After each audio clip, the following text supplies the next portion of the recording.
ജീന, വെള്ളിയാഴ്ചയാണ് ഈ കേസിനാസ്പദമായ സംഭവം നടക്കുന്നത്. ഈ പരിക്കേറ്റ വിദ്യാർത്ഥിയുടെ ഒരു പരിചയത്തിലുള്ള ആൾ, മറ്റൊരു വിദ്യാർത്ഥി, അവർ വീട്ടിൽ വരുന്നു. വീട്ടിൽ വന്ന് ഈ വിദ്യാർത്ഥിയെ വിളിച്ച് ഇറക്കുന്നു. അതിനുശേഷം അവിടെ വെച്ച് സംഘം ചേർന്ന്, കൂടെ ഉണ്ടായിരുന്ന കുറേ ആളുകളൊപ്പം ചേർന്ന് സംഘം ചേർന്ന് മർദ്ദിച്ചു. പിന്നീട് അവിടെ നിന്ന് 3 കിലോമീറ്റർ അപ്പുറമുള്ള മറ്റൊരു ഫുട്ബോൾ കോർട്ടിലേക്ക് ഈ വിദ്യാർത്ഥികൾ ബൈക്കിൽ കയറ്റി കൊണ്ടുപോയി അവിടെ വെച്ചും മർദ്ദിച്ചു എന്നുള്ളതാണ് ഈ രക്ഷിതാക്കൾ നൽകിയിരിക്കുന്ന ഒരു പരാതി. വളരെ ക്രൂരമായിട്ടുള്ള മർദ്ദനമാണ് ഈ 2 സ്ഥലത്ത് വെച്ചും ഉണ്ടായത് എന്നാണ് രക്ഷിതാക്കൾ പറയുന്നത്. പിന്നീട് ഈ മർദ്ദിക്കുന്ന കാര്യം അവിടെ ഉണ്ടായിരുന്ന മറ്റൊരു ജീവനക്കാരി അത് കാണുകയും ആ ജീവനക്കാരി ഇത് ഇടപെടുകയും ചെയ്തതോടുകൂടിയാണ് ഈ മർദ്ദിക്കുന്ന ആ ഒരു മർദ്ദനത്തിൽ നിന്ന് മറ്റുള്ളവർ പിന്തിരിഞ്ഞത്. പിന്നീട് ഈ വിദ്യാർത്ഥി ആശുപത്രിയിൽ പ്രവേശിപ്പിക്കുകയായിരുന്നു. എന്തായാലും 1 വർഷം മുമ്പ്, ഇപ്പോൾ 10ാം ക്ലാസ്സിലാണ് ഈ വിദ്യാർത്ഥി പഠിക്കുന്നത്.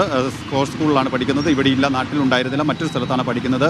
അവിടെ നിന്ന് അവധിക്ക് ഈ വീട്ടിലെത്തിയപ്പോൾ ആണ് ഈ മർദ്ദനം ഉണ്ടായത്. എന്തായാലും ഈ 1 വർഷം മുമ്പ് ഈ സ്കൂളിൽ ഇവർ തമ്മിലുണ്ടായ ഒരു മത്സരം, ആ മത്സരത്തിലെ തോൽവിക്ക് കാരണം ഈ വിദ്യാർത്ഥിയാണ് എന്നുള്ള ഒരു ആരോപണം ഉയർത്തിയാണ് ഇത്തരത്തിലൊരു മർദ്ദനം ഉണ്ടായത്. അതിനെ ചൊല്ലി ഈ സമൂഹ മാധ്യമങ്ങളിൽ പരസ്പരം പോർവിളികൾ നടത്തുന്നുണ്ടായിരുന്നു. പക്ഷേ ഇതൊന്നും രക്ഷിതാക്കൾ അറിഞ്ഞിരുന്നില്ല എന്നാണ് പറയുന്നത്. എന്തായാലും ഈ അവധി ദിവസമായ സ്വന്തം വീട്ടിലെത്തിയപ്പോഴാണ് വീട്ടിൽ നിന്ന് വിളിച്ചിറക്കി മറ്റുള്ളവർ സംഘം ചേർന്ന് മർദ്ദിച്ചത് എന്നാണ് പരാതി. എന്തായാലും ഈ പരാതിയെ തുടർന്ന് ഞാറക്കൽ പോലീസ് കേസെടുത്തിട്ടുണ്ട്. കേസെടുത്ത് പേരിലാണ് ദളിത് വിദ്യാർത്ഥിയെ ക്രൂരമായി മർദ്ദിച്ചത്. പോലീസ് കേസെടുത്തിരുന്ന വിശദാംശങ്ങളാണ് സിജോ വർഗീസ് നൽകിയത് കൊച്ചിയിൽ നിന്ന്.